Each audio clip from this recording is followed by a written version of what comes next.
나는 매일 아침 유리창을 통해 서울 강남의 거리를 바라보며 하루를 시작한다. 30년 넘게 호텔 사업을 이끌어오며 수많은 위기와 영광을 겪어왔다. 경제 불황, 경쟁사의 도전, 예기치 못한 사건들. 그 모든 풍파 속에서도 나는 흔들리지 않았다. 그러나 나를 가장 힘들게 한 건 경영이 아니라 언제나 가족이었다. 특히 며느리 지연. 그 아이가 내 아들의 배우자가 되기 전부터 나는 조용히 지켜보았다. 영리했고 무엇보다도 마음이 따뜻한 아이였다. 사람을 배려하는 눈빛, 작은 일에도 감사할 줄 아는 태도, 그리고 무엇보다도 자신을 끊임없이 단련하려는 자세. 나는 그런 아이를 좋아했다. 하지만 며느리로 맞이한 후 나는 그 아이에게 더 큰 기대를 품게 되었다. 나는 믿어왔다. 진짜 경영자는 현장에서 사람을 이해하는 자라는 것을. 보고서와 숫자만 바라보며 회사를 움직이는 이는 껍데기에 불과하다. 사람의 마음을 알고 그 마음을 존중할 때 비로소 조직이 살아 숨쉰다. 그것은 내가 오랜 세월 동안 몸소 깨달은 진리였다. 그래서 나는 지연에게 특별한 과제를 주었다. 밑바닥부터 시작해야 한다. 그래야 진짜 사람을 알고 진짜 리더가 될 수 있다. 나는 그렇게 말하며 내 며느리를 호텔 지하 1층의 에스테틱 샵 르네상스의 신입 직원으로 보냈다. 처음엔 한 달 정도면 충분할 거라 생각했다. 청소와 자비를 하며 현장을 익히고 2달이면 손님 응대를 시작할 수 있으리라 기대했다. 그러나 시간이 흘러도 소식은 달라지지 않았다. 3달이 지나도록 지연은 여전히 걸레를 들고 바닥만 닦고 있다는 것이었다. 보고를 들을수록 마음이 불편해졌다. 왜 아직도 응대를 못하나?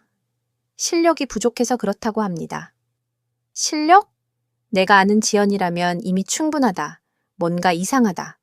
내 안에서 의심이 자라났다. 혹시 단순한 훈련이 아니라 부당한 대우를 받고 있는 건 아닐까? 그러나 지연은 내 앞에서 항상 미소를 지으며 말했다. 괜찮습니다, 어머님. 제가 아직 배울 게 많아서 그래요. 나는 그 웃음 뒤에 감춰진 피로와 슬픔을 느낄 수 있었다. 어머니 앞에서는 약해지고 싶지 않은 며느리의 마음. 그러나 그 눈가에는 지칠 대로 지친 그림자가 드리워져 있었다. 결국 나는 결심했다. 직접 가서 봐야겠다. 보고가 아니라 내 눈으로 확인해야 한다. 그날 아침 나는 오랜만에 변장을 했다. 고급 정장을 벗어 던지고 평범한 베이지색 블라우스와 검은 치마를 입었다. 늘 목에 걸었던 진주 목걸이도 빼고 화장도 옅게 했다. 머리도 단정히 묶으니 거울 속에는 회장이 아니라 그저 평범한 50대 중반의 여인이 서 있었다. 오늘은 내가 직접 운전하겠다. 운전기사가 놀란 눈으로 나를 보았지만 나는 단호했다. 개인적인 일이다. 아무도 알게 해서는 안 된다. 호텔 지하 1층 르네상스 샵에 도착했을 때 나는 오랫동안 잊고 있던 긴장감을 느꼈다. 현장을 점검하던 젊은 시절처럼 가슴이 뛰었다. 접수 데스크에 있던 직원 미경이 다가와 환하게 웃으며 말했다. 어서 오세요. 오늘 어떤 케어를 받으시겠어요? 그녀의 목소리는 한없이 친절했지만 내 눈에는 그 미소의 피상성이 보였다. 손님에게는 친절하지만 동료에게도 그럴까? 아니, 아마 아닐 것이다. 나는 태연히 대답했다. 프리미엄 페이셜 케어로 부탁합니다. 여기 평판이 좋다고 해서요. 미경은 자랑스럽게 말했다. 잘 오셨어요. 저희 샵은 최고예요. 그러나 내 시선은 이미 멀리한 곳에 머물러 있었다. 샵 구석에서 허리를 굽히고 바닥을 닦는 여직원. 깔끔한 유니폼 차림에 검은 머리를 단정히 묶었지만 그 표정에는 묘한 긴장과 피로가 서려 있었다. 내 며느리 지연이었다. 그 순간 내 가슴은 철렁 내려앉았다.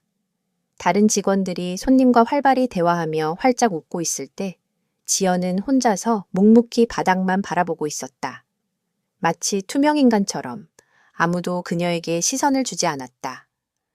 나는 그 모습을 눈에 담으며 속으로 중얼거렸다. 지연아, 네가 왜 저 자리에 있어야 하니?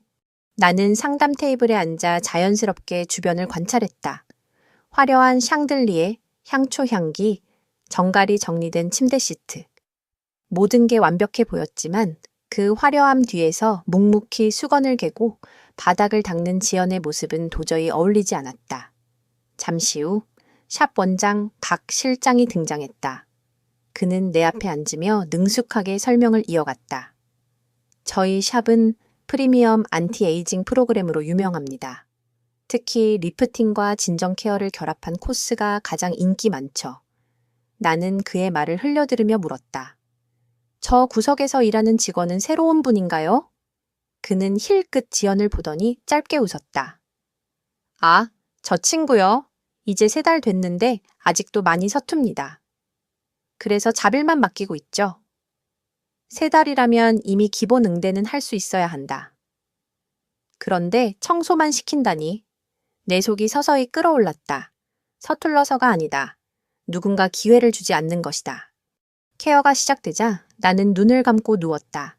하지만 귀는 열려 있었다. 커튼 너머로 오가는 목소리, 수건 정리하는 소리, 억눌린 한숨. 그 모든 것이 내 귀에 생생히 들어왔다. 지연, 수건 모서리 다시. 손님 앞에서는 좀 더 조심해. 박 실장의 목소리는 날카로웠다. 작은 흠을 침소봉대하며 공개적으로 꾸짖는 방식이었다. 나는 눈을 감은 채 주먹을 쥐었다. 그건 지적이 아니라 모욕이다. 지연은 작은 목소리로 네, 알겠습니다. 라고 대답했다. 그러나 그 목소리에는 힘이 없었다. 마치 오래전부터 이런 대우에 익숙해진 사람처럼. 순간 오래된 기억이 떠올랐다. 내가 처음 호텔을 맡았을 때 나 또한 선배들 앞에서 이유 없는 질책을 받았다. 억울했지만 그때는 참는 것이 미덕이라 배웠다. 그러나 세월이 지나 알게 되었다. 참음만으로는 변하지 않는다. 잘못된 건 바로잡아야 한다. 나는 숨을 고르며 다짐했다. 오늘 끝까지 보겠다. 내 눈으로 확인하고 내 입으로 말하겠다. 케어가 끝나고 나는 자리에서 일어나며 말했다. 오늘은 여기까지 할게요. 다음 예약은 나중에 다시 잡겠습니다. 박 실장이 무언가 더 말하려 했지만 나는 미소로 답을 막았다. 이제 충분히 보았다. 그날 밤 집으로 돌아온 나는 잠을 이루지 못했다. 머릿속에 계속 떠오르는 건 지연의 굽은 어깨와 떨리는 손길이었다. 내가 왜 아이를 저곳에 보냈을까? 차라리 평범하게 곁에 두었더라면. 그러나 곧 마음을 다잡았다. 아니다.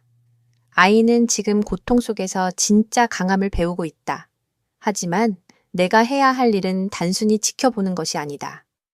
증거를 모으고 부당함을 드러내어 그 아이가 다시는 무릎 꿇지 않도록 길을 열어주는 것. 그게 어른이 해야 할 일이다. 나는 창밖을 보았다. 새벽의 하늘은 어둠 속에서도 별빛이 빛나고 있었다. 그리고 속으로 다짐했다. 지연아, 조금만 더 버텨라.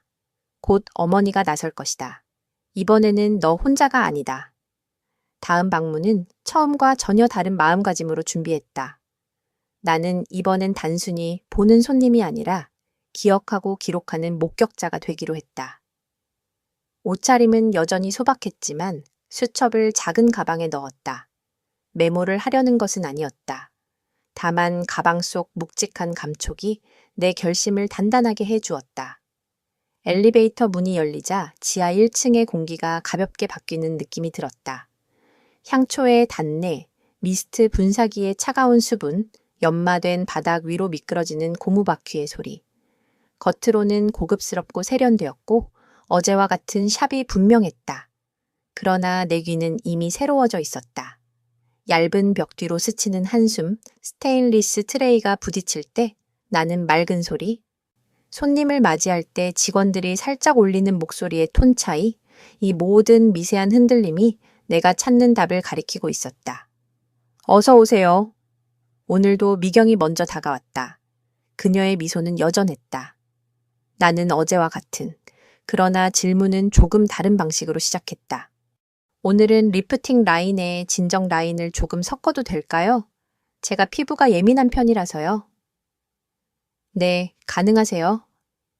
고객님, 혹시 알레르기 반응이 있으셨던 성분이 있나요? 라벤더 오일이랑 약간의 시트러스류가 가끔 안 맞을 때가 있더라고요. 미경은 능숙하게 끄덕이며 전자차트에 입력했다. 설명은 정확했다. 기록은 정리되어 있었다. 손님을 대하는 태도 자체는 우수했다. 나는 그 사실을 인정했다. 다만 그것이 전부는 아니었다. 상담 테이블 맞은편으로 박 실장이 등장했다. 짧은 순간 그의 눈동자가 내 얼굴을 스캔했다. 나치금이나 의심은 비치지 않았다. 위장은 여전히 통했다. 다시 찾아주셔서 감사합니다. 오늘은 지난번보다 강도를 낮추고 기계를 쓰는 시간도 조절하겠습니다. 네, 부탁드려요. 말을 건네면서 나는 시선으로 샵 깊숙한 곳을 살폈다. 수건 카트 뒤에서 허리를 굽혀 작은 보틀들을 정리하는 아이가 보였다. 지연이었다. 오늘도 수건과 소독액, 스패츌러, 면봉, 일회용 장갑을 정갈이 줄 세우고 있었다. 라벨 방향까지 맞추어 돌리는 걸 보니 저건 본능의 정돈이자 오래 배워든 생활 습관이었다. 능숙함이 드러난다. 그러나 그 능숙함은 손님과 마주하는 자리가 아니라 뒤편 정리의 자리에서만 허락되고 있었다. 저 직원은 어제 봤던 그 친구인가요? 내 질문에 박 실장은 별것 아니라는 듯 고개를 끄덕였다. 네, 3달 되었죠. 아직은 보조가 적합합니다. 보조도 필요하긴 한데 혹시 응대를 못하는 이유가 있나요? 아직 많이 서툴러서요. 말수도 적고요. 나는 감정이 얼굴에 드러나지 않게 목소리를 비슷한 온도로 유지했다. 말수가 적은 게 꼭 단점은 아니잖아요? 그는 잠깐 미소를 치켜 올렸다. 물론이죠. 다만 이 일은 소통이 중요하거든요. 그 말은 틀리지 않았다. 틀리지 않은 말로 틀린 일을 감춘다. 나는 그 오래된 기법을 수없이 봐왔다. 케어룸으로 들어가 침대에 누웠다. 눈을 감았지만 귀는 활짝 열었다. 커튼이 스치고 이불이 바스락댔다. 내부에서 누군가 작은 목소리로 물었다. 이 제품은 작년에 들어온 라인인가요? 네. 올해 포뮬러가 조금 보강되었어요. 시어버터 비율이. 미경의 대답이 이어지는 동안 복도 쪽으로는 수건 카트가 지나가는 바퀴 소리가 스르륵 들렸다. 바퀴 하나가 바닥에 미세한 이음새를 밟을 때마다 덜컹 덜컹. 나는 그 리듬으로 누가 어디를 오가는지 짐작할 수 있었다. 지연은 주로 구석을 돌고 있었다. 메인 라인은 그녀의 동선이 아니었다. 곧 VIP 도착 안내가 들렸다. 일본어 억양이 실린 목소리가 로비에서 일렁였다. 통역의 힐굽이 타닥타닥 바닥을 찍었다. 박 실장은 재빨리 나갔다가 다시 들어왔다. 얼굴에 긴장이 스치더니 이내 손님에게 향하는 부드러운 미소를 얹었다. 어서 오십시오. 오늘 준비한 코스는 그는 일본어로 몇 문장을 이어갔다. 내가 듣기에도 억양이 부자연스러웠다. 그러나 그보다 더 거슬렸던 건 지연의 움직임이 그 설명에 맞춰 세팅을 도왔음에도 불구하고 눈길 한번 받지 못한다는 사실이었다. 혹시 이 코스는 총 몇 분 정도 소요되나요? VIP 고객이 일본어로 물었다. 통역은 잠시 전화를 받으러 나간 뒤였다. 박 실장은 당황해 눈을 깜박였다. 조금, 1시간 반? 제품은 민감, 어색한 단어가 입가에서 미끄러졌다. 그때였다. 지연이 조심스럽게 한 발 앞으로 나섰다. 눈빛이 박 실장과 내게로 번갈아 스쳤다. 입술이 살짝 열렸다가 닫혔다. 허락되지 않은 말 한마디가 얼마나 큰 파장을 부를지 그 아이는 이미 알고 있었다. 박 실장이 빠르게 고개를 저었다. 지연, 수건. 한 단어로 상황은 정리되었다. 지연은 다시 뒤로 물러났다. 그 짧은 퇴각에 내가 모르는 수많은 날이 겹쳐 있었다. 케어가 중반에 이르렀을 때 기계의 경고등이 깜빡였다. 오래된 모델 특유의 낮은 진동음과 함께 화면 오른쪽 하단에 작은 삼각형 표식이 떴다. 나는 반쯤 감은 눈 아래로 장치의 상태를 훔쳐보았다. 숫자가 미세하게 튀었다. 순간 전원이 한 박자 느리게 반응했다. 이게 왜 이러지? 박 실장이 화면을 톡톡 건드렸다. 점검 호출할까요? 미경이 조심스럽게 물었다. 잠깐, 어제 청소 누가 했지? 질문이 아니라 지목을 찾는 시선이었다. 나는 숨을 아주 길게 들이쉬었다가 내쉬었다.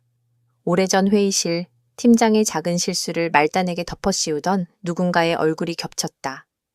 그때 나는 어려서 아무 말도 못했다. 오늘의 나는 다르다.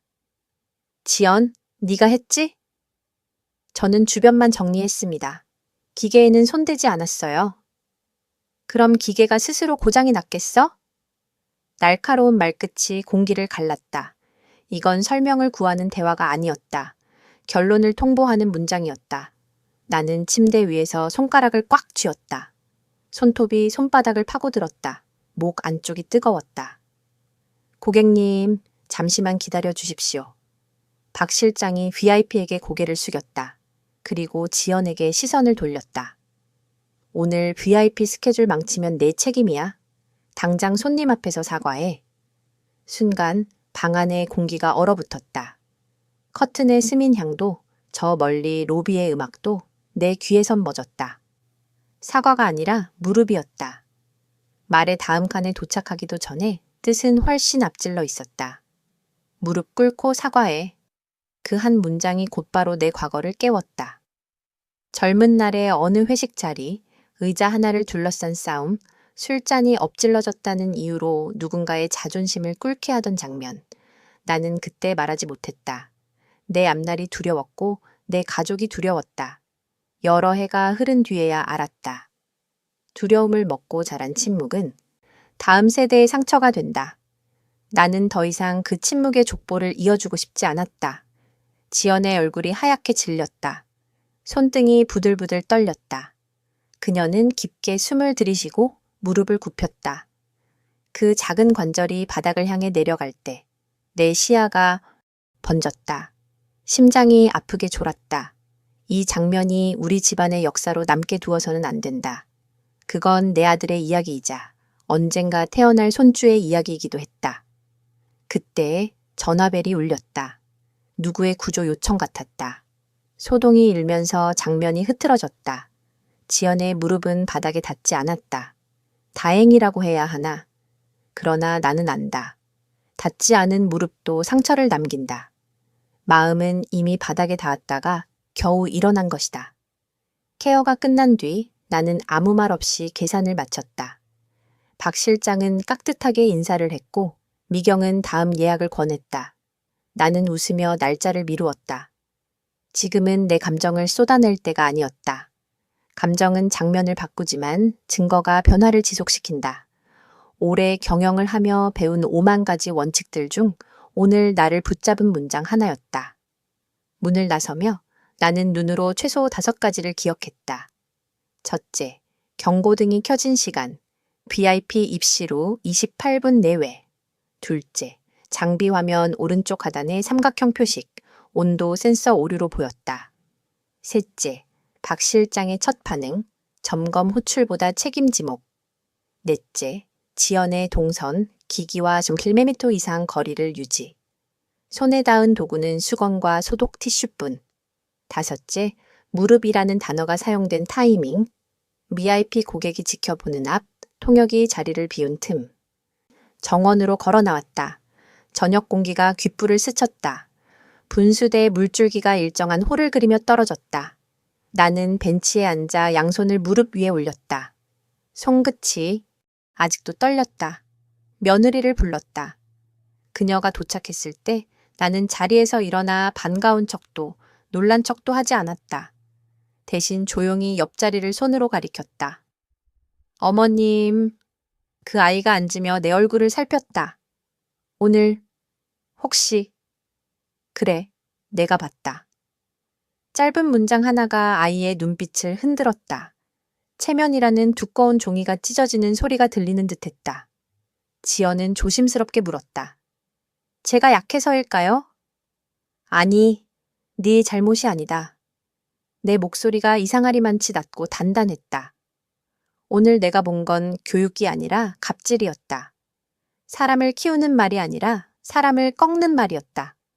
네가 침묵했다면 그건 지혜라기보다 생존이었을 것이다. 오늘은 모욕을 피했지만 내일은? 아이의 눈가에 눈물이 맺혔다. 저 참으면 언젠가 기회가 올 줄 알았어요. 기회는 우연히 오는 게 아니다. 길을 열어야 온다. 우리는 그 길을 같이 열자. 어떡해요? 나는 숨을 길게 들이마셨다. 정원의 수국이 어둠 속에서도 희미하게 빛났다. 곧 전 직원 회의가 있다. 그 자리에서 내가 말할 것이다. 하지만 내 며느리라서가 아니라 직원을 존중하지 않은 행위로서 말할 것이다. 너는 그 자리에서 사실을 있는 그대로 말해라. 감정이 아니라 사실로. 그때 무엇이 있었고 어떤 영향을 받았는지 어떻게 개선해야 하는지 우리는 그렇게 말할 거다. 지연은 고개를 끄덕였다. 눈물이 뺨을 타고 흘렀다. 그러나 한편 다른 무언가가 그 눈자 위에 피어오르는 것을 나는 보았다. 이름 붙이자면 아마 희망이었을 것이다. 혹은 용기의 싹. 나는 자리에서 일어나 아이의 손을 잡았다. 손바닥이 차가웠다. 지연아. 네. 내일 당장 네가 바뀌지 않아도 괜찮다. 하지만 우리는 내일을 바꾸는 약속을 갖게 될 것이다. 그 약속은 규칙이 되고 습관이 될 것이다. 그러면 이 샵은 전과 같을 수 없다. 아이는 고개를 숙이며 천천히 내 손을 꼭 잡았다. 감사합니다, 어머님. 나중에 고맙다고 하지 마라. 그 말은 나중에 네가 누군가의 손을 잡아줄 때 하거라. 지연이 미소를 지었다. 작고 단단한 미소였다. 그날 밤 집무실 불을 늦게까지 끄지 않았다. 나는 회의 안건을 스스로 적었다. 1. VIP 대응 중 장비 오류, 기술팀 점검 선행 의무화. 2. 공개적 모욕 금지, 교육 프로토콜 표준안 배포. 3. 신입의 배움 구조, 버디제 2주 평가 기준 공개. 4. 다국어 응대, 스크립트 표준화 및 검수. 5. 사건 발생, 시, 사실 영향 개선 3단계 보고 후속 콜 의무화. 그리고 마지막 줄에 펜을 잠시 멈춘 뒤 조심스럽게 썼다. 언제부터였을까? 누군가를 꿀리는 것이 빠른 해결책처럼 여겨진 건. 그건 반성의 모양이 아니라 권력의 모양일 뿐이었다. 한 번 꿇은 무릎은 몸을 숙이지만 마음은 멀어진다. 우리는 고객을 모실 때도 무릎을 꿇지 않는다. 존엄은 서서 지킨다. 직원에게도 같아야 한다. 펜을 내려놓았을 때 새벽이 창가에 걸려 있었다. 나는 천천히 불을 끄고 창문을 반쯤 열었다. 차가운 공기가 볼을 스쳤다. 이제 시작이다. 나는 아주 작은 목소리로 스스로에게 말했다. 감정은 이미 차분해졌고 계획이 그 자리를 메웠다.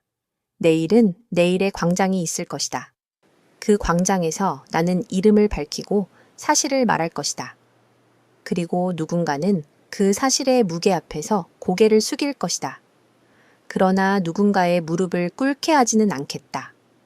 우리가 꿀릴 건 잘못된 습관뿐이다. 그렇게 파트 2의 밤이 끝났다. 밤이 무너진 자리에서 아침이 올라왔다. 그리고 나는 알았다. 이 새벽 이후의 르네상스는 더 이상 어제의 르네상스가 아니라는 것을. 다음 날 아침 나는 의도적으로 서두르지 않았다. 천천히 뜨거운 물을 끓여 홍차를 우리는 동안 창밖을 오래 바라보았다.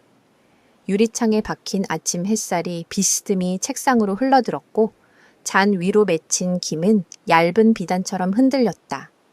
마음을 단정히 가라앉히지 않으면 오늘의 내가 어제의 나를 배신할 것 같았다. 분노는 빠르고 변화는 느리다. 나는 빠른 것을 늦추고 느린 것을 앞으로 끌어오는 일을 평생 해왔다. 오늘도 그럴 것이다. 엘리베이터가 지하 1층에 닿자 특유의 냉기가 뺨을 훑고 지나갔다. 르네상스 샵 앞 복도는 이미 물걸레로 여러 번 닦인 듯 유난히 반짝였고 벽면의 샹들리에는 어제보다 한 톤 밝게 빛을 키웠다. 장식용 난화부는 잎끝이 반듯했고 아침의 향초는 라벤더가 아니라 베르가못으로 바뀌어 있었다. 불안이 짙어질수록 겉포장은 더 반짝인다. 나는 그런 공간의 법칙을 안다. 어서 오세요. 미경이 어제와 똑같은 미소로 나를 맞았다. 환한 인사말 끝 어미만 살짝 올라간다. 그 끝에 억양이 손님 앞에서는 친절이지만 동료에게는 견제가 되는 순간을 나는 여러 번 보아왔다. 어제와 같은 코스로 부탁해요. 오늘은 조금 더 약하게. 네, 고객님. 오늘은 기계 강도를 10% 낮추겠습니다. 기록지의 사선으로 흐르던 그녀의 필체는 군더더기 없이 단정했다. 손님을 상대할 때 이곳은 분명 우수했다. 문제는 그 우수함이 누구에게만 켜지고 누구에게는 꺼지는가였다. 박 실장이 등장했다. 어제와 다르지 않은 정중함, 그러나 미세하게 더 조급한 표정. 오늘은 해외 VIP가 2팀이나 들어오는 날이었다. 통역 스케줄이 빽빽했고 기술팀의 예방 점검이 제때 이루어졌는지 여전히 의문이었다. 나는 여유로운 손님처럼 보이기 위해 일부러 잡담을 던졌다. 요즘 일본 손님이 다시 늘었나요? 네, 점차 회복세입니다. 저희는 해외 고객 응대에 강점이 있죠. 그의 대답은 군더더기 없고 자신만만했다. 하지만 나는 어제 그가 일본어 문장을 억지로 이었다가 단어의 강세를 놓치는 순간을 기억한다. 잘하는 척보다 잘하게 만드는 시스템이 필요하다. 그게 지도자의 일이다. 침대에 누워 눈을 감았지만 귀는 활짝 열어두었다. 커튼 뒤편으로 스치는 발소리의 무게, 수건을 접을 때 생기는 바삭한 마찰음, 반격 알코올이 증발하며 내는 가벼운 파짓거림, all of it. 나는 소리로 동선을 읽고 기류로 마음을 읽는 데 익숙했다. 정면으로 보이는 것이 진실인 경우는 드물다. 진실은 을의 측면으로 지나간다. 11시 정각 첫 번째 VIP가 도착했다. 일본인 중년 여성, 밝은 상하빛 카디건에 진주 귀걸이. 구두는 낮은 굽, 하이힐이 아닌 걸 보니 장시간 케어에도 피로를 더하고 싶지 않은 모양이었다. 통역은 검은 수트를 말끔히 차려입고 태블릿을 들고 서 있었다. 어서 오십시오. 박 실장이 일본어로 길게 인사를 이었다. 억양이 어색했지만 손님은 매너 좋게 미소로 화답했다. 통역이 대화를 매끈하게 메웠고 나는 그 사이로 지연의 그림자를 찾았다. 구석에 놓인 수건 카트 옆, 그녀는 새하얀 타월을 같은 방향으로 접은 뒤 가장자리에 실밥까지 손톱으로 눌러 정리했다. 라벨이 한 줄로 나란히 선 그 모습이 이상할 정도로 아름다웠다. 평평한 면을 만드는 사람은 파인 마음을 가진 경우가 많다. 나는 그런 사람을 믿는다. 손님이 물었다. 이 코스는 몇 분 정도 걸리나요? 마침 통역이 전화를 받으러 자리를 비운 상태였다. 박 실장은 짧게 숨을 고르더니 스코시로 시작해 문장을 이어가다가 멈칫했다. 숫자를 말하려다 순서가 꼬인 듯했다. 지연이 손에 들고 있던 수건을 내려놓으며 반사적으로 방얼음 앞으로 나섰다. 그녀의 입술이 떨리며 열리고 닫혔다. 그때 박 실장의 시선이 그녀를 스쳐 지나가며 안 된다 망고 말했다. 이곳에서 허락되지 않은 능력은 무능보다 더 큰 죄였다. 지연은 조용히 뒤로 물러섰다. 그 짧은 후퇴 안에 내가 모르는 수많은 후퇴의 날들이 겹쳐 있었다. 케어가 시작되고 25분쯤 지났을 때였다. 기계가 낮게 진동하며 경고등을 깜박였다. 화면 오른쪽 하단에 노란 삼각형 표식이 떴고 온도 그래프가 순간 하강했다가 미세하게 흔들렸다. 오래된 모델이 자주 보이는 증상이었다. 나는 번호 패널에 마모된 숫자 키와 스크래치 각도를 보자마자 사용 연한을 가늠했다. 점검이 선행되어야 했다. 왜 이러지? 박 실장이 패널을 톡톡 두드렸다. 기술팀 호출할까요? 미경이 물었다. 잠깐, 어제 청소 누가 했어? 결국 그 질문. 문제보다 범인을 먼저 찾는 습관. 나는 숨을 길게 들이쉬었다. 지연, 네가 했지? 저는 주변만 정리했습니다. 기계에는 손대지 않았어요. 기계가 스스로 고장 나겠어? 네가 뭘 건드린 거야? 이 대화에는 설명이 없었다. 오직 판결만 있었다. 손님 앞에서 내려지는 즉석 판결. 나는 침대 위에서 손바닥을 꼭 쥐었다. 손톱이 살을 파고들자 통증이 되래 정신을 맑게 했다. VIP의 표정이 미묘하게 흐려졌다. 통역이 돌아왔지만 한 번 어긋난 분위기는 쉽게 복구되지 않는다. 그때 박 실장이 마지막 제압을 꺼냈다. 오늘 일정이 틀어지면 내 책임이야. 그러니 네가 사과해. 무릎 꿇고 손님께 사과해. 지금. 그 한 문장이 방 안의 공기를 확 꺾었다. 지연의 눈이 커졌다. 안구에 맺힌 물기가 빛을 머금어 떨렸다. 그녀의 무릎이 아주 천천히 굽혀졌다. 나는 그 순간 심장이 쥐어뜯기는 듯 아팠다. 어떤 조직도 누군가의 무릎으로 질서를 세우면 언젠가는 그 무릎 때문에 무너진다. 나는 젊은 시절 그 장면을 이미 경험했다. 회식 자리에서 사소한 실수의 책임을 가장 낮은 연책에 무릎으로 증명하라던 상사의 목소리. 그때 나는 침묵했다. 내 자리와 내 가족이 두려웠다. 그 침묵이 오늘의 이 장면을 낳았을지도 모른다. 그러니 이번에는 다르게 해야 한다. 벨이 울렸다. 로비에서 긴급 전화가 들어왔고 통역이 이동하며 사람들의 시선이 한 번 흩어졌다. 지연의 무릎은 바닥에 닿지 않았다. 닿지 않았다고 상처가 없는 건 아니다. 무릎 대신 마음이 바닥을 찍었다. 나는 눈을 감고 한 박자 쉬었다. 감정의 파도가 왔다가 빠져나가도록 시간을 주었다. 우리는 감정으로 시작해도 증거로 끝내야 한다. 그래야 내일이 바뀐다. 케어를 마친 뒤 손님은 겉으로는 만족을 표했다. 그러나 나는 안다. 고객이 느끼는 약간의 어색함은 리뷰가 아니라 재방문 여부로 나타난다. 조직의 평판은 화려한 문장보다 작은 행동들로 뭉쳐진다. 나는 가볍게 목례하고 결제를 마쳤다. 박 실장은 다음 예약을 권했지만 나는 미소만 남기고 매장을 나섰다. 오늘의 내 자리는 이곳이 아니라 내 책상이었다. 말하기 전에 준비해야 한다. 상황, 사실, 영향, 개선. 내 머릿속 기본 도식이 또렷해졌다. 정원 벤치에 앉자 바람이 귓불을 스쳤다. 수국은 어제보다 색이 짙어졌고 분수 물줄기는 정확한 홀을 그리며 돌 위로 떨어졌다. 나는 폰 메모를 열고 손가락으로 타이핑을 시작했다. 경고등 발생 시각, VIP 입실 후 27, 19분 사이 화면 표식, 온도 센서 오류 추정, 삼각형 노란 경고. 박 실장 1차 반응, 점검 콜보다 책임 지목, 지연 동선, 기계와 1m 이상 거리 유지, 수건 소독만 다룸, 무릎, 지시 타이밍, 손님 직원, 다수 시야 집중 상태에서 공개 발화, 통역 공백 구간. 1절 2분, 박 실장 일본어 응대 불안정 메모를 저장하며 손을 내려놓았을 때 내 옆에 누군가 조심스럽게 섰다. 지연이었다. 눈 주변이 살짝 부어 있었지만 그녀는 애써 평정함을 지키고 있었다. 어머님, 앉아. 나는 감정을 섞지 않고 말했다.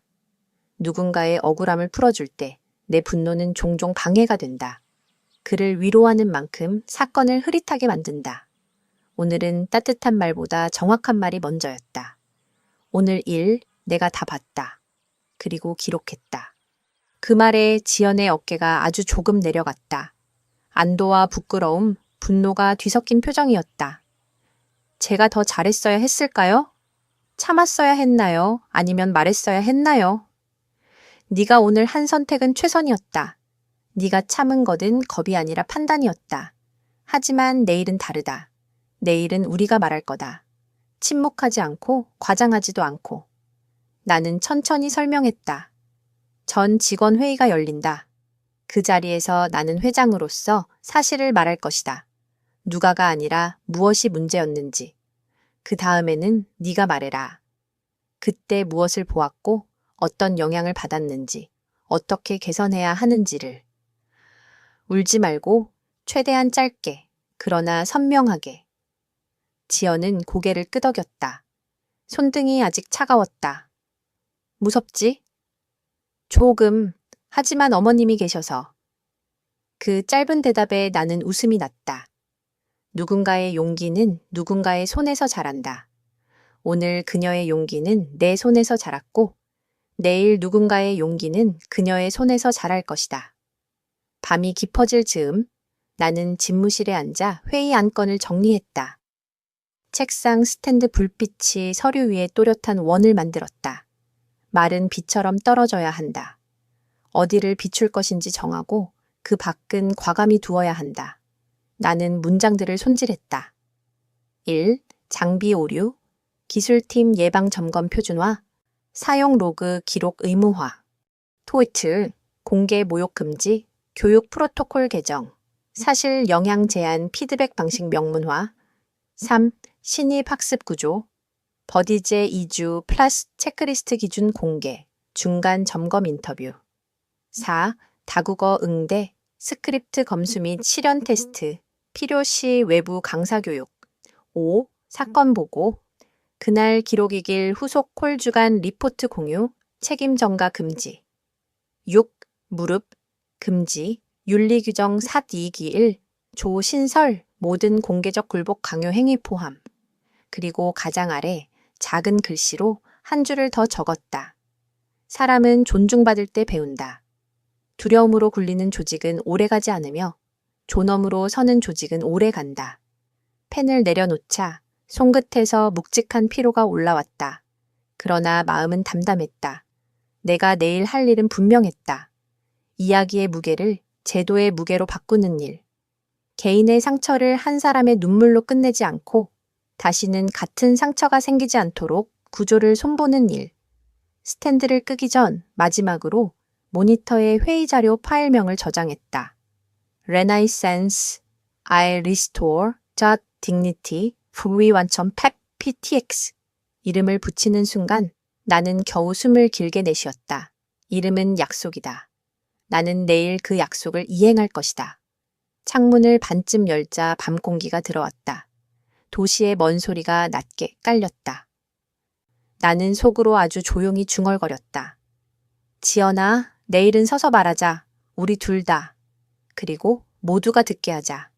나는 불을 끄고 방을 나왔다. 어둠 속에서 복도 끝 초록, 비상등만이 반짝였다. 비상구가 빛나는 건 밖으로 나가라는 신호이자 안으로 들어가라는 신호다.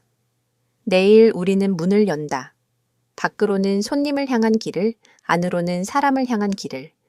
그 두 길이 만나는 곳에서 르네상스는 비로소 다시 태어날 것이다. 회의실 문을 열고 들어섰을 때 나는 묘한 정적 속에서 모든 시선이 나를 향하는 것을 느꼈다. 늘 화려한 정장을 입고 등장하던 나였지만 오늘은 일부러 소박한 옷차림을 하고 있었다. 베이지색 블라우스와 검은 치마, 단정하게 묶은 머리, 그리고 장신구 하나 없는 손. 하지만 그 모습이 오히려 더 강렬한 존재감을 풍겼는지 사람들은 숨조차 크게 쉬지 못했다. 회장님. 총지배인의 목소리가 떨렸다. 그는 황급히 자리에서 일어나 나를 맞이했다. 다른 관리자들과 직원들도 일제히 일어나 허리를 굽혔다. 모두 앉으세요. 나는 차분하게 말했다. 내 목소리는 크게 높이지 않았지만 공간 전체를 단번에 압도했다. 오랜 세월 동안 무수한 회의를 주재하며 다져온 기품은 말수보다 분위기에서 드러나기 마련이었다. 나는 천천히 시선을 돌렸다. 앞자리에 앉은 박 실장은 얼굴이 창백하게 질려 있었다.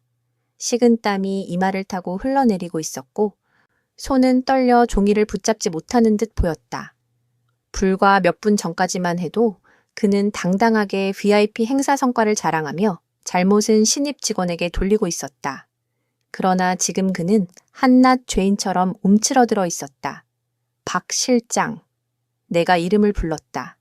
회의실 공기가 더욱 무거워졌다. 방금 VIP 행사에서 일부 문제가 발생했다고 보고했지요.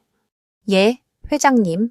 하지만 제가 신속하게 대응해서 큰 문제는 없었습니다. 다만 신입 직원이 장비를 잘못 다뤄서. 그 신입 직원이 누구죠? 나는 이미 알고 있었지만 일부러 물었다. 박 실장은 입술을 떨며 대답했다. 지연 씨입니다. 그 순간 나는 조용히 자리에서 일어나 회의실 중앙으로 걸어 나갔다. 직원들이 서로 눈치를 보며 시선을 피했다. 나는 잠시 숨을 고르며 이 자리에서 내가 목격한 진실을 드러낼 준비를 했다. 여러분, 나는 단호하게 말을 시작했다. 지난주 나는 손님으로 위장해 직접 르네상스 샵을 방문했습니다. 직원들의 진짜 모습을 보기 위해서였죠. 회의실이 술렁거렸다. 사람들의 표정에 놀라움이 스쳤다. 특히 박 실장은 순간 숨이 멎은 듯 굳어버렸다. 그곳에서 나는 경악할 만한 장면을 보았습니다. 나는 목소리를 낮췄지만 단호했다. 손님들이 지켜보는 앞에서 박 실장이 신입 직원에게 소리를 지르고 심지어 무릎 꿇고 사과하라고 강요하는 모습이었습니다. 교육이랍시고 행해진 것은 모욕과 갑질이었죠. 숨죽인 정적이 흘렀다. 누군가 의자를 옮기는 소리가 유난히 크게 들릴 정도였다. 나는 한 발자국 더 다가서며 박 실장을 똑바로 바라봤다. 박 실장? 그것이 당신이 말하는 체계적인 교육입니까? 회장님, 그건 박 실장은 더듬거리며 변명하려 했으나 말끝이 흐려졌다. 그의 어깨가 부르르 떨리고 있었다. 내가 직접 봤습니다. 변명은 필요 없습니다. 나는 단호하게 찰나 말했다. 신입 직원에게 업무 기회를 주지 않고 사소한 일에도 억지로 책임을 씌우며 손님 앞에서 모욕을 주는 것, 그것이 과연 호텔의 품격과 맞습니까? 나는 잠시 말을 멈추고 회의실을 둘러봤다. 관리직 직원들이 고개를 숙였고 샵 직원들은 얼굴이 새빨개져 있었다. 아무도 박 실장을 두둔하지 않았다. 그 순간 나는 젊은 시절의 기억이 떠올랐다. 호텔 사업을 처음 이어받았을 때 나 또한 비슷한 상황을 마주한 적이 있었다. 한 중간 관리자가 후배 직원들에게 고함을 지르며 자신의 권위를 세우던 모습이었다. 그때 나는 두려움에 아무 말도 하지 못했다. 그 무력함이 내 마음에 깊은 상처로 남았다. 오늘 나는 더 이상 같은 실수를 반복하지 않으리라 다짐했다. 지연 씨, 나는 며느리의 이름을 불렀다. 그녀는 조심스럽게 앞으로 나왔다. 회의실 전체의 시선이 그녀에게 쏠렸지만 이번에는 주눅 들지 않았다. 오히려 담담하고 차분한 눈빛이었다. 나는 그녀의 손을 잡고 자리에서 일어세웠다. 여러분, 이 사람이 누구인지 아십니까? 직원들은 어리둥절한 표정을 지었다. 이분은 내 며느리입니다. 그리고 앞으로 이 호텔의 미래를 함께할 사람입니다. 회의실에 충격이 흘렀다. 박 실장은 거의 주저앉을 듯 비틀거렸다. 하지만 내가 오늘 이 자리에서 강조하고 싶은 것은 그녀가 내 며느리라는 사실이 아닙니다. 나는 목소리를 높였다. 그녀가 단순한 신입 직원이라 하더라도 인간으로서 존중받아야 한다는 것입니다. 신분이 아니라 한 사람의 존엄이 지켜져야 한다는 것이죠. 그 말에 회의실 안은 무거운 침묵에 잠겼다. 몇몇 관리자들의 눈빛이 흔들렸다. 그들은 아마도 지금까지 얼마나 많은 부당한 대우를 눈감아 왔는지 스스로 돌아보고 있었을 것이다. 나는 다시 박 실장을 향해 시선을 돌렸다. 박 실장, 당신은 오늘부로 해고입니다. 15년 경력이 무슨 소용입니까? 존중 없는 리더십은 우리 호텔에서 용납될 수 없습니다. 박 실장은 무릎을 꿇고 울먹이며 애원했다. 회장님, 제발 한 번만 기회를. 몰랐습니다. 정말 몰랐습니다. 나는 냉정하게 대답했다. 몰랐다는 말은 변명이 되지 않습니다. 설령 지연이 내 며느리가 아니라 평범한 직원이라 해도 당신의 행동은 용서받을 수 없어요. 그는 고개를 떨군 채 더 이상 말을 잇지 못했다. 회의는 그 후로도 한동안 이어졌다. 다른 직원들은 잔뜩 긴장한 채 고개를 끄덕이며 앞으로는 동료를 존중하는 문화를 만들겠다고 다짐했다. 나는 끝까지 그들의 눈빛을 똑바로 바라보며 한마디 한마디에 힘을 실었다. 회의가 끝나고 사람들은 서둘러 회의실을 빠져나갔다. 나는 혼자 남아 잠시 의자에 앉았다. 텅 빈 공간에 남겨진 정적 속에서 방금까지의 긴장과 분노가 서서히 가라앉았다.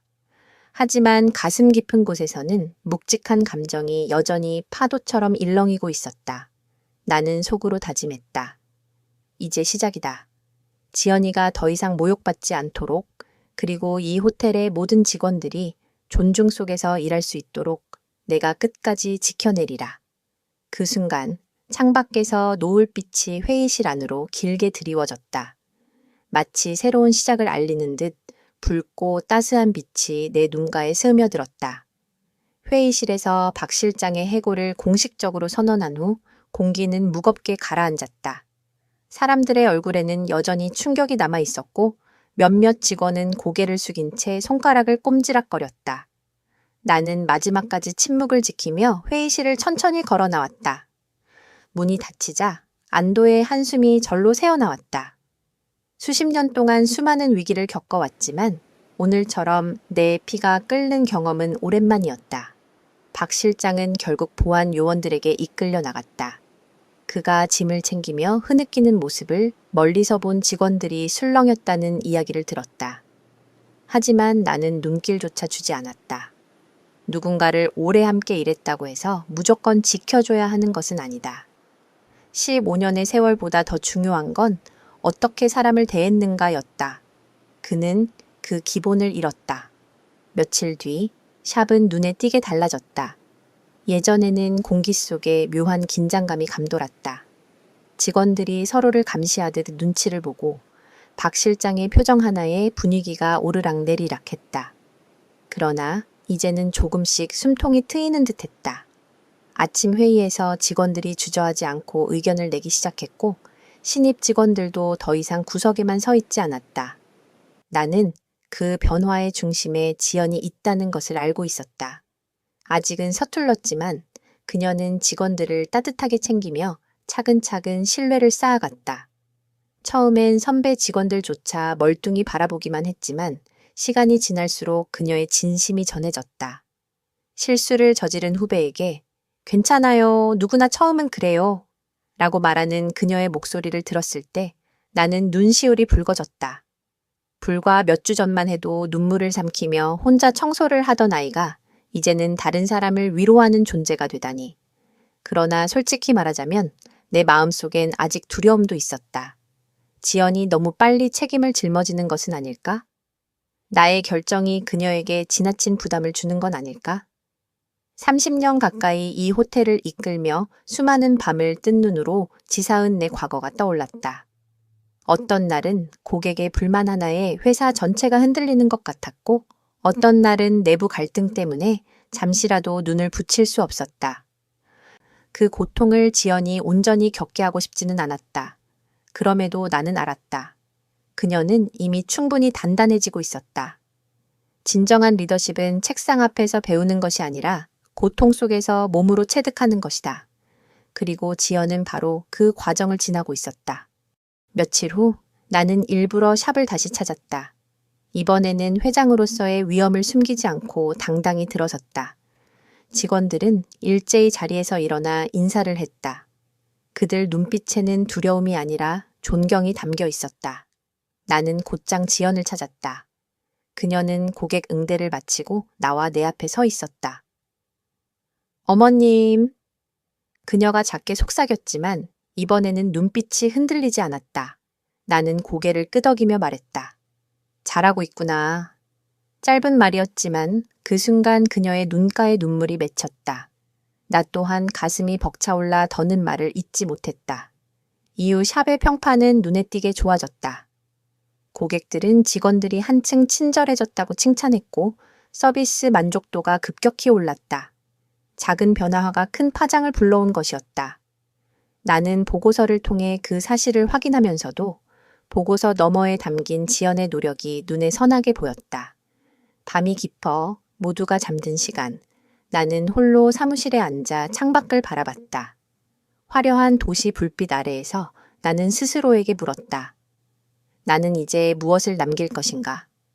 사업적 성과나 재산이 아니라 사람을 존중하는 문화, 후대가 이어갈 가치야말로 내가 남겨야 할 진짜 유산이 아닐까. 지연은 이제 그 길을 걷고 있다. 나는 단단히 마음을 다잡았다. 그래, 나는 이제 그녀 곁에서 지켜보고 돕기만 하면 된다. 그리고 끝내는 그녀가 당당히 이 집안을, 이 회사를 이끌어갈 것이다. 그 생각에 마음이 잔잔한 평화로 채워졌다. 그러나 동시에 긴장감도 사라지지 않았다. 새로운 리더십이 자리 잡으려면 아직 넘어야 할 산이 많을 것이기 때문이다. 나는 오래된 가죽 수첩을 꺼내어 한 줄을 적었다. 진정한 힘은 사람을 존중하는 데서 나온다. 그걸 지켜내야 한다. 그리고 펜을 내려놓으며 속으로 다짐했다. 이제 이 호텔의 미래는 새로운 세대의 손에 맡겨질 준비가 되어 있다. 며칠이 지나고 샵의 공기는 완전히 달라져 있었다. 예전에는 문을 열고 들어서면 차가운 긴장감이 먼저 다가왔다. 박 실장의 눈빛이 직원들을 옥죄었고 서로가 서로를 감시하듯 어깨가 굳어있곤 했다. 그러나 이제는 달랐다. 조용한 미소, 작은 인사, 서로의 실수를 가볍게 웃어넘기는 분위기. 마치 막혀있던 창문이 열리고 바람이 드나드는 듯한 공기였다. 나는 그 변화를 지켜보며 속으로 안도했다. 하지만 여전히 마음 한구석에는 조심스러운 긴장이 남아있었다. 변화는 언제나 불안정하다. 잘못하면 언제든지 예전으로 되돌아갈 수 있기 때문이다. 그래서 나는 일부러 샵을 자주 찾았다. 회장으로서의 권위를 과시하기 위해서가 아니라 그들이 스스로 길을 찾는 과정을 지켜보고 싶었기 때문이었다. 그날도 샵을 둘러보며 나는 구석에서 묵묵히 수건을 정리하는 지연의 모습을 보았다. 하지만 이번에는 달랐다. 그녀 옆에는 신입 직원이 있었고 지연은 차분하게 동작을 가르치고 있었다. 손수건을 반듯하게 접는 방법, 고객 앞에서 인사할 때의 시선, 작은 미소까지. 신입 직원은 고개를 끄덕이며 열심히 따라했고 지연은 인내심 있게 기다려 주었다. 나는 멀리서 그 장면을 바라보며 가슴 깊은 곳이 따뜻하게 차올랐다. 그래, 이제는 누군가를 가르칠 수 있는 사람이 되었구나. 불과 몇 달 전만 해도 눈물을 삼키며 무릎을 꿇을 뻔했던 아이가 이제는 다른 일을 일으켜 세우는 존재가 된 것이다. 나는 사무실로 돌아와 오래된 일기장을 펼쳤다. 30대 초반, 내가 처음 이 회사를 이끌기 시작했을 무렵에 쓴 글귀가 눈에 들어왔다. 진짜 리더는 두려움이 아니라 존중으로 사람을 움직인다. 그때는 그 말이 무엇을 뜻하는지 깊이 알지 못했다. 하지만 이제는 확실히 알 수 있었다. 지연이 몸소 보여주었기 때문이다. 며칠 뒤 호텔 전 부서를 대상으로 한 직원 만족도 조사가 보고되었다. 결과는 놀라웠다. 에스테틱 샵이 전 부서 중 가장 높은 점수를 기록한 것이었다. 고객 평판도 함께 상승했고 예약률 또한 크게 늘었다. 총지배인이 나를 찾아와 수치를 보고하며 말했다. 회장님, 샵에서 무슨 변화가 있었는지 모르겠지만 단기간에 이렇게 좋아진 것은 처음입니다. 나는 미소 지으며 답했다. 존중은 사람을 움직이는 가장 강력한 힘이죠. 숫자는 그저 그 결과일 뿐입니다. 밤이 되어 집으로 돌아왔을 때 지연은 내 앞에 앉아 조심스럽게 말했다. 어머님, 솔직히 두렵습니다. 제가 잘할 수 있을까요? 나는 그녀의 두 손을 꼭 잡으며 대답했다. 두려움은 누구나 느낀단다. 하지만 중요한 건 그럼에도 앞으로 나아가는 용기야. 그리고 너는 이미 보여주고 있어. 그 순간 그녀의 눈가에 맺힌 눈물이 흘러내렸다. 그러나 그 눈물은 슬픔의 눈물이 아니었다. 안도와 희망이 섞인 새로운 시작을 알리는 눈물이었다. 며칠 후 나는 직원들을 모아 작은 모임을 열었다. 화려한 회의실이 아니라 호텔 정원 한켠에서 간단한 다과와 함께였다. 나는 일부러 권위적인 분위기를 내려놓았다. 직원들이 편안히 앉아 이야기를 나누게 하고 나는 그저 조용히 귀를 기울였다. 그 자리에서 사람들은 처음으로 솔직한 의견을 털어놓았다. 일의 어려움, 개선이 필요한 점, 그리고 무엇보다 서로에 대한 감사. 나는 속으로 미소 지었다. 이것이 바로 내가 바라던 변화였다. 두려움이 아닌 존중, 침묵이 아닌 대화, 강요가 아닌 협력. 모임이 끝나고 돌아오는 길에 나는 하늘을 올려다보았다. 별빛이 유난히 밝게 빛나고 있었다. 불과 몇 달 전만 해도 눈물 속에 흔들리던 며느리가 이제는 누구보다 당당하게 서 있었다. 그리고 나는 알았다. 이제 이 호텔의 미래는 더 이상 나에게 달린 것이 아니라 그녀와 새로운 세대에게 달려있다는 것을. 나는 마음속으로 속삭였다. 지연아, 이제 내 시대가 온 거야. 그리고 나는 끝까지 네 뒤에서 지켜줄 것이다. 그 순간 차가운 밤바람이 불어왔지만 내 가슴은 따뜻한 희망으로 가득 차 있었다.